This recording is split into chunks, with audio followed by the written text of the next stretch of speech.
आपण पाहता महाराष्ट्र देशात काही महत्त्वाच्या घडामोडींचा वेगवान आढावा घेऊया टॉप 25 मध्ये।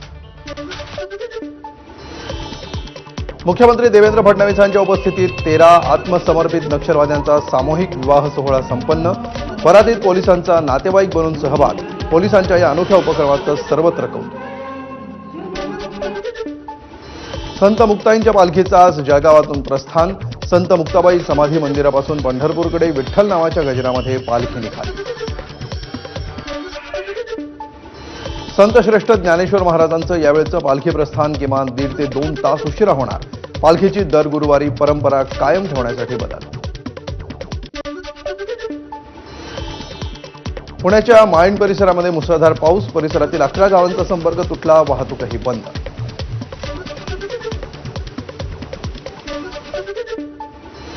अहिल्यानगरसह जिल्ह्यातील अनेक भागामध्ये पावसाची जोरदार हजेरी। हवामान विभागाकडून पुढील 3 दिवस पावसाचा इशारा। कल्याण डोंबिवलीमध्ये कोरोनाचे 18 रुग्ण सक्रिय। 3 रुग्ण खासगी रुग्णालयात उपचाराधीन असून 7 जणांना डिस्चार्ज देण्यात आलाय। 5 रुग्ण गृहविलगीकरणात असून त्यांची प्रकृती स्थिर असल्याची माहिती। आणि यानंतर एक छोटासा ब्रेक। पाहत रहा एबीपी।